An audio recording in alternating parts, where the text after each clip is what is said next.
Yep. Monday, March 23rd, 2020. What unseen enemy is the title. Back at it with that information. I love it. It's Miss Anna Von Rich too, man. I'm trying to tell you. The actual enemy is in full view, and rarely more so than in the last few days.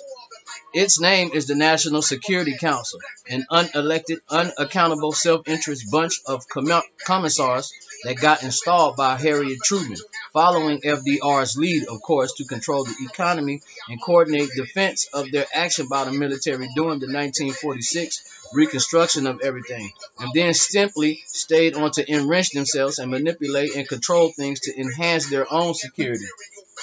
This was the same time period that saw the implementation of Bretton Woods, the Marshall Plan, and the adoption of two sets of bookkeeping known as double accrual accounting by the GAO, a system first popularized by Al Capone's bookkeeper.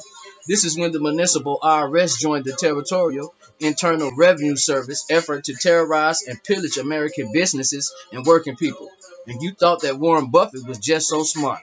No, like the Rothschild, he's just so well informed and able to take advantage of that insider information to do insider trading. He knows what the economy is going to do and when to sell or buy what, because he is one of the commissars in charge of manipulating and controlling the flow of commodities, including currency. He and Anna Tatlock, the British commissar in America, are enabled to take down whole industries and seize any public corporation, as they just did with Microsoft, Kroger's, Walmart, and Costco. However, many businesses would ever choose to incorporate if the dunk clucks going into the new that the government would thereafter own everything that the struggle and work for and build as a result of accepting a charter. If the business community really understood that and was given full disclosure, there wouldn't be a public corporation left in America. These cretins mean to control your access, food and water, and damn near everything else you need to live, including information. So, of course, there will have to be 10 days of darkness while they plug in their 5G control grid and take over the internet too, and take over all 6 of the major media corporations. Welcome to the Soviet Union, all wrapped up in red, white, and blue. But if you want to know where all the evil is coming from, it's really not hidden from you. It's coming from the National Security Council in this country and from House of Wetton in Europe. These 2 point sources work together to create 95% of the death and destruction and disease and misery in the world. And they are constantly stirring the pot to further enrich themselves. Most recently, they decided to take down the oil barons for a profit, similar to what they did when they took down the railroad barons in the 1920s and 30s. They are folding the oil industry and moving to control the electrical industry as the next new thing. Don't be surprised if all of your greedy, incompetent, and corrupt hometown electrical cooperators have new big corporate bosses from out of town soon, and they will be even worse. The excuse for this will be maintaining grid security, but in fact, it will be grid control, such that these unaccountable and untrustworthy monsters are able to deny people electricity when it suits them, and abuse the electrical grid as a means to spy upon and control others. These are the grown-up versions of the horrible little kids you knew in grade school, the sneaky, selfish, unsporting, nasty little bullies and tattletales that hung around the edges and manipulated things so that others got in trouble, often for doing things that these little vermins planned.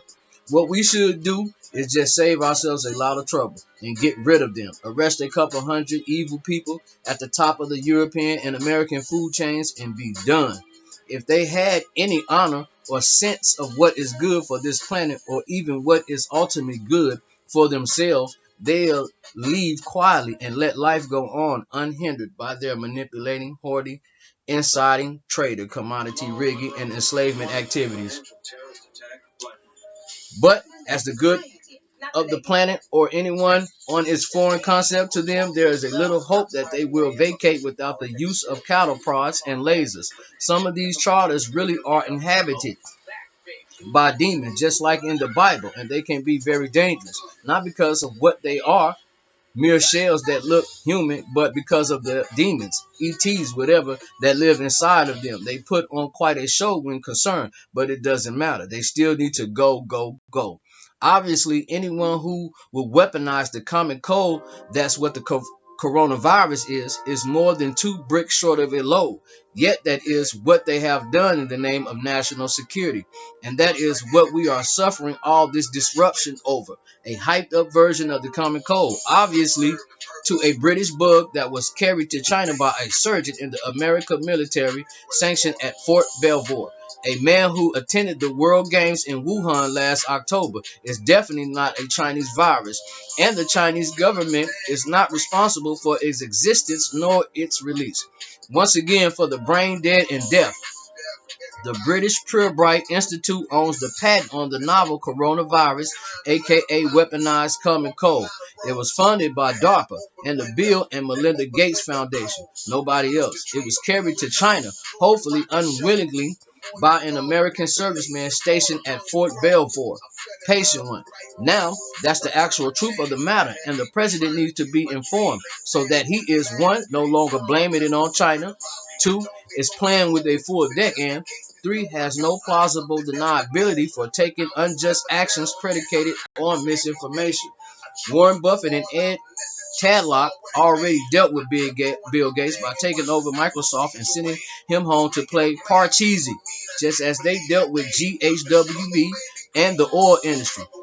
The same oil industry that was rewarded for murdering JFK and helping to pull off 9/11, and which is now being taken down and demonized by the perpetrators of it all. La la la, how the world works. The innocent and the patsies are blamed for everything. The National Security Council is headed up by the vice president and includes an assassination committee that actually plans murders of Americans and others who don't agree with the policies set in place by the National Security Council and who are deemed terrorists as a result. Although it should be obvious that men holding such powerful offices and abusing our public trust to such an outrageous extent, men sitting around manipulating entire industries and plotting murders and crooked bookkeeping systems behind closed doors, are the problem by definition. Many Americans still aren't getting the drift of all this. We have crime bosses in control of a substitute government.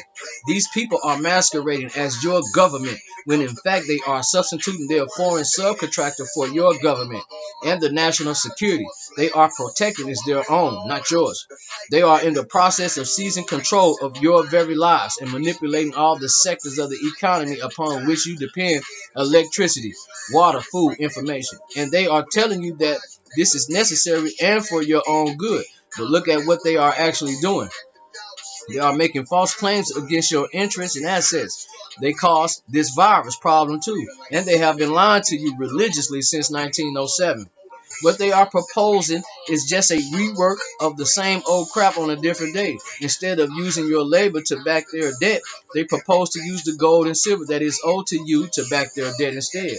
And then, instead of harassing you with the IRS and completely outrageous claims to own the benefit of your labor, they propose to impose the mark of the beast, their very own barcode, and apply it to you so that they can tax your ability to trade and barter. And that, dear children, is just another means to enslave and control what is not theirs to enslave or control. Time to kick every member of the National Security Council and the European bosses and the members of the Congress right where it hurts them most, in their wallets. These people are crooks of a most dishonorable and duplicitous and destructive kind. People who pretend to stand for law and order, but who are instead actively engaged in confidence schemes on an unimaginable scale. Don't be gullible, just as they never had any right to tax your labor. They have no right to tax your ability to trade, just as they never had any right or excuse to shut down the railroads to promote oil. They have no right to shut down the oil industry to promote their control of electricity. Have you heard the words screwed, glued, and tattooed? That's what we need to do to every politician in Washington, D.C., including the president. WWG1, WGA may be true, but where they are going, we don't want or need to go. They need to get the message. Show up shoved up their noses or their asses. It really doesn't matter which. And they need that message now. It's time for the territorial government to revenue our assets back to us. The revenue has to go all the way to the land jurisdiction and the American states and people that the assets actually belong to. Either that or they and the members of either that or they and the members and lackeys of their National Security Council all stand exposed as nothing but common criminals and mercenaries engaged in piracy and other crimes on our shore. And all these activities are being taken against the best interests of their employers and in violation of the Constitution, which allowed their activities and offices to exist. Their job is to protect the electrical grid, not tax it, not control it, not weaponize it. They all need hear it loud and clear from 320 million angry and disgusted Americans. And not all of us are relatively powerless voters. Some of us are electors and we are ready to spit too. If, and it's a big if, there is actually any coronavirus emergency, that emergency has been caused by the Brits and our own federal subcontractors. It's time to put pedal to the metal and boots up the butts of the National Security Council and the member of Congress.